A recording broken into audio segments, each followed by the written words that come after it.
Okay. So now let us try to work out time independent Schrodinger equation. Okay. That is eigenvalue problem. Now to reach eigenvalue problem I need to do few things before, then I will try to solve time independent Schrodinger equation, which is eigenvalue problem. Okay. So time independent, so this becomes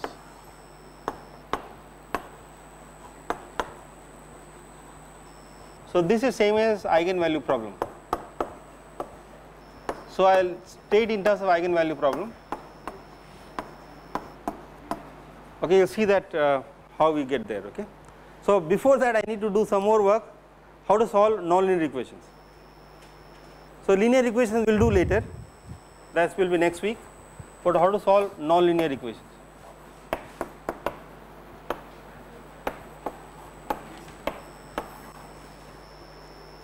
Okay. So I have to reach here, but before that I need to do this.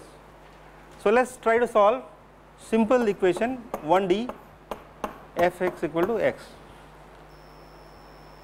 So we encounter this kind of equations very often, or well I will solve this kind of equations. Okay.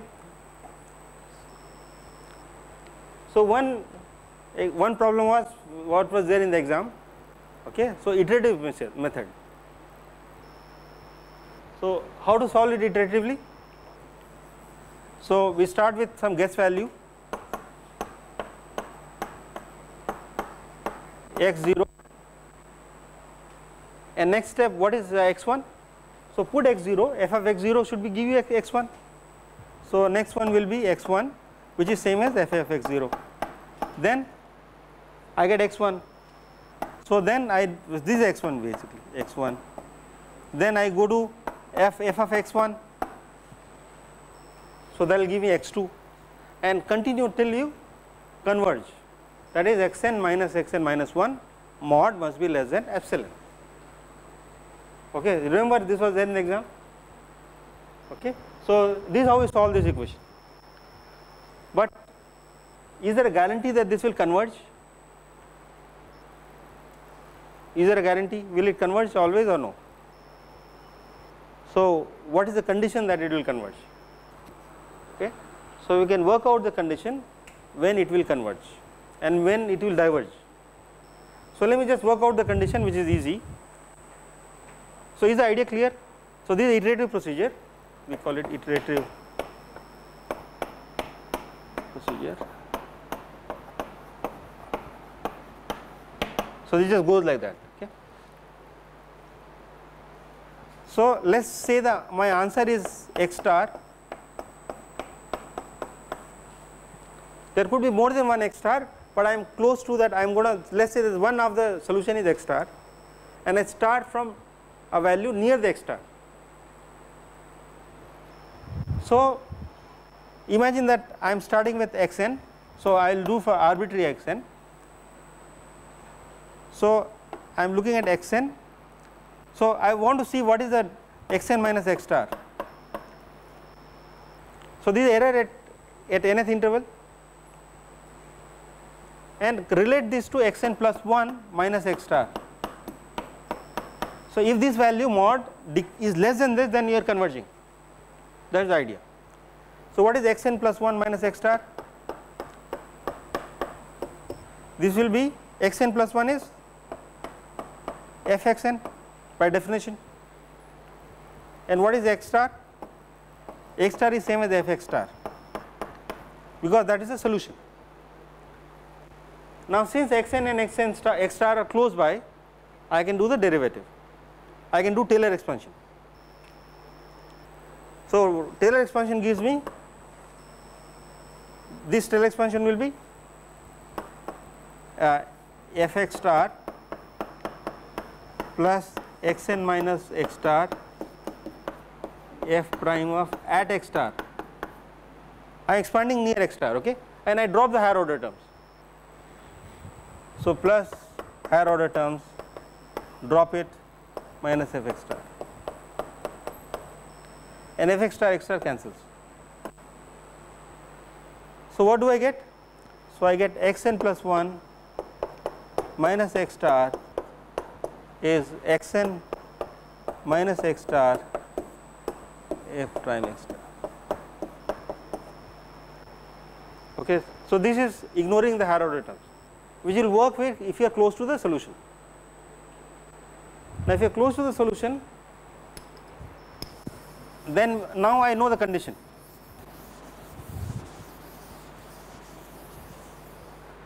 So, take the modulus both sides.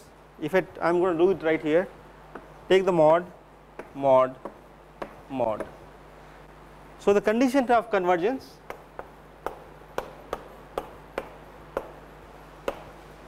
that this must be less than this, right? That is a convergence condition, which is xn plus 1 minus x star divided by xn minus x star. This should be less than 1. This is error at n plus 1, this is error at n. This must be less than 1, implies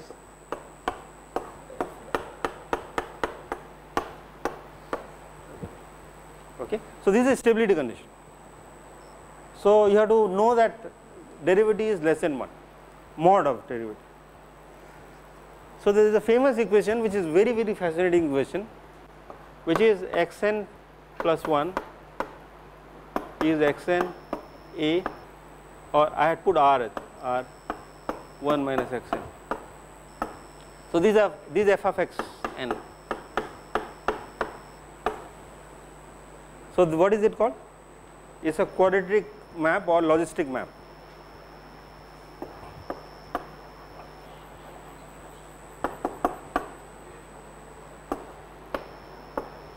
Or Feigenbaum map.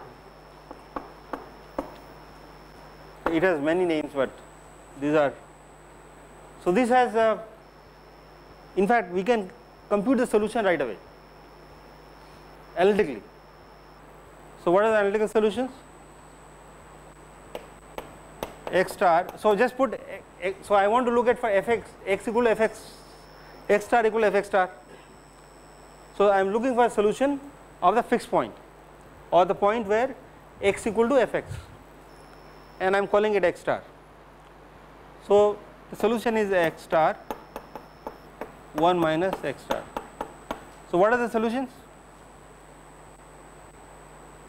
Solution of this equation, easy to solve, no? One of them is 0, right.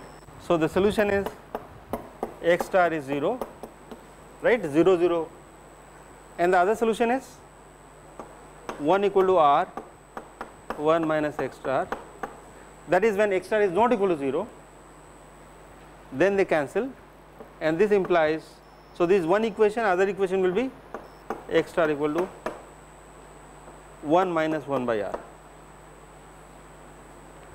So, there are two solutions. In fact, there is a nice graphical way to see this. So, this map looks like that, and this is a line y equal to x line. So, this is f of x and this is x. The solution is when f of x cuts x. So, how many places it cuts? It cuts here and here. So, these are two solutions, but of course, this solution is not valid for r less than 1. For r less than 1, it becomes negative, and so I am keeping myself to 0 to 1. I am doing bit fast, but if this is the case, there is only one solution. And if this is, I did not want to get into it, but I just want to illustrate how to find stability. So, let us imagine that I am in this regime, that there are two solutions. So, let us erase this. So, that implies that my r is greater than 1. So, there are two solutions, 0, and this is in fact 1 minus 1 by r. Okay.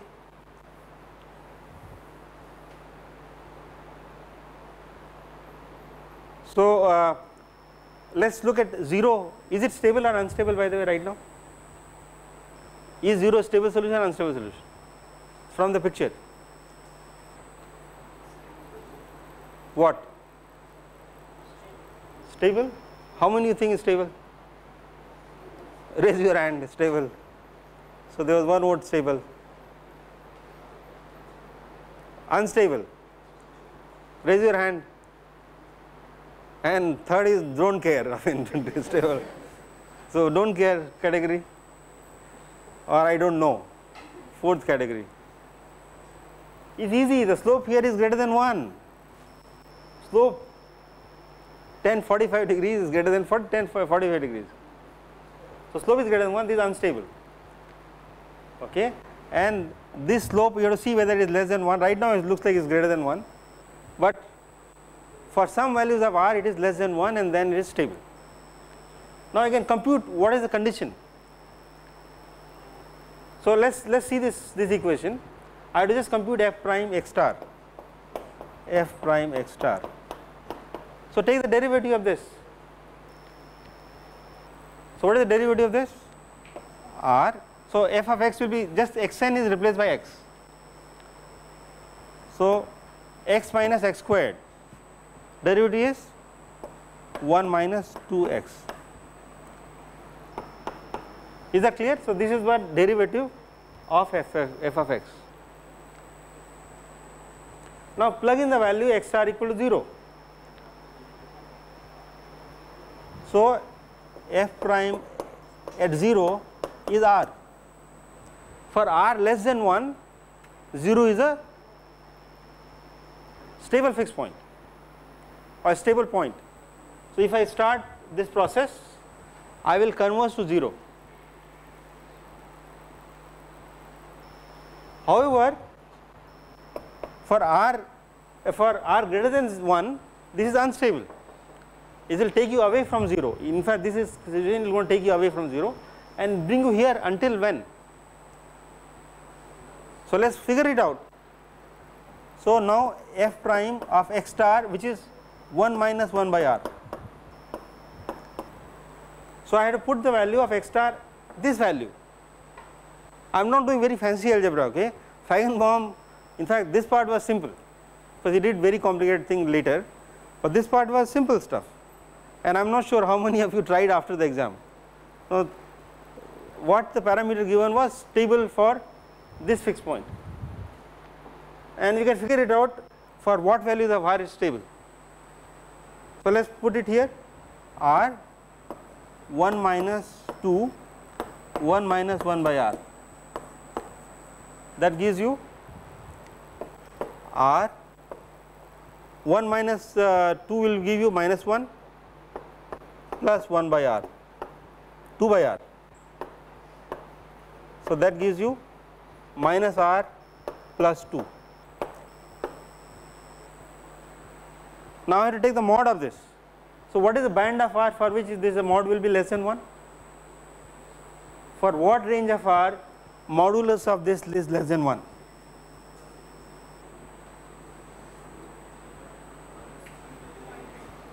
One, 2, 3. Okay. From greater than 1 but less than 3, you can check yourself that for r between 1 and 3, this is a stable solution. Okay. And the exam, that was a value of r for which you are getting a fixed point.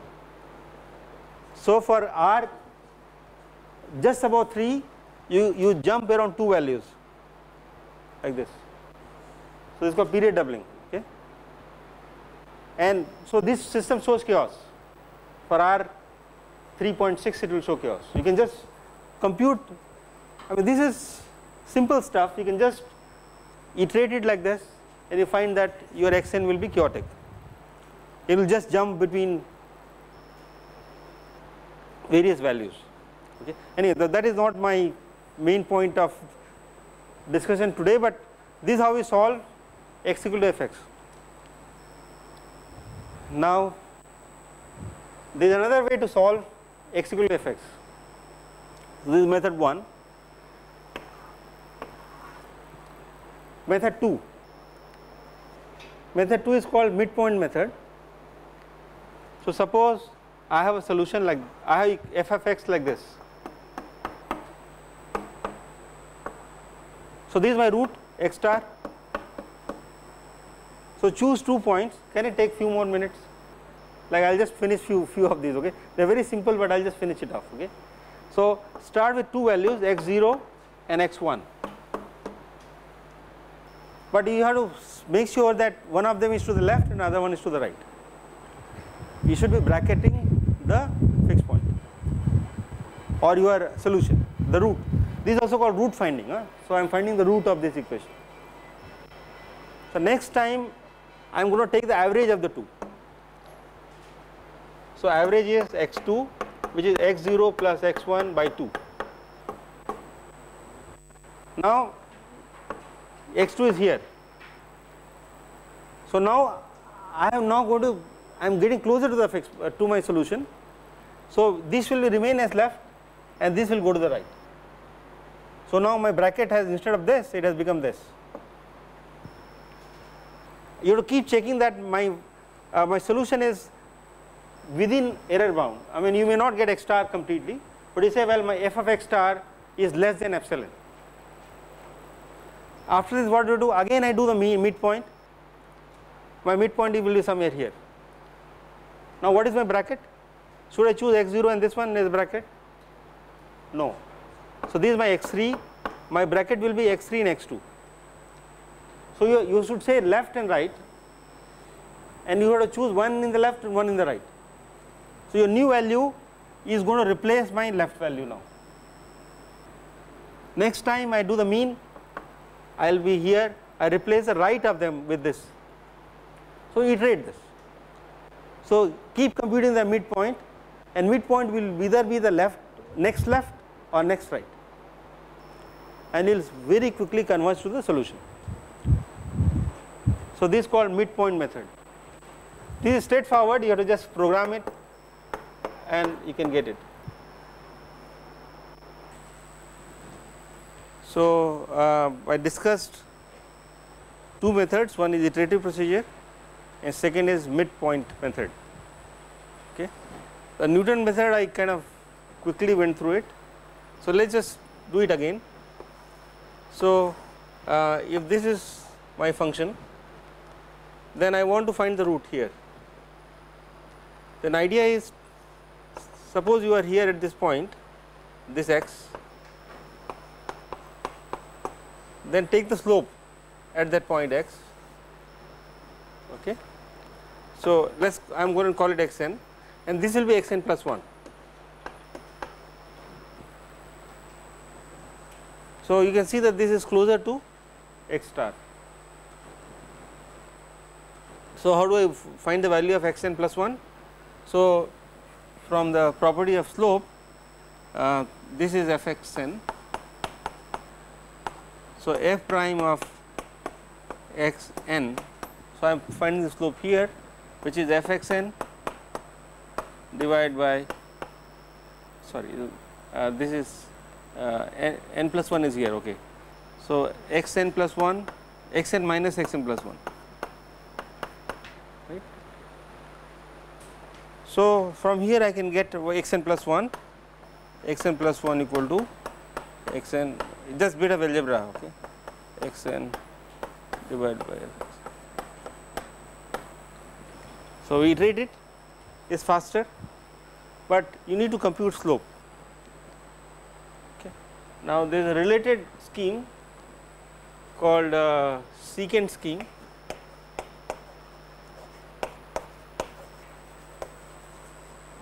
In that scheme, so let me get it right. So you have 2 points and I want to get the next point, then in fact I want to use the same formula, but I can't get the slope. So I suppose I don't know how to find the slope. In fact we will see an example where I don't know how to find the slope. So the idea is you take a approximate slope by just choosing the 2 points. I can compute the value of the function, but not the slope. So this is my next point. So if I call it xn minus, let me call it xn. So this is xn yeah, xn minus 1 and this will be xn plus 1. So, this is a new value, fine. So, these were the old values. So, I start from xn minus 1, I go to xn, then from there I can get xn plus 1. So, how do I write the formula now? So, in fact, it is motivated from here. So, xn plus 1 equal to xn minus f prime, did I make it a mirror? Prime is here. Dimensional also is wrong, no? Earlier equation dimensional is this correct now. So, f xn divided by f prime xn. But now f prime xn I am going to use this slope, not exact slope. So, this will be written as xn minus f xn. So, function at xn, function at xn minus 1 xn. Okay. So, I need 2 points n minus 1 and n, and from that I can get xn plus 1. Okay. Now, these are the schemes we can use to solve, we can use them to solve nonlinear equations. So, I was trying to solve f x equal to x.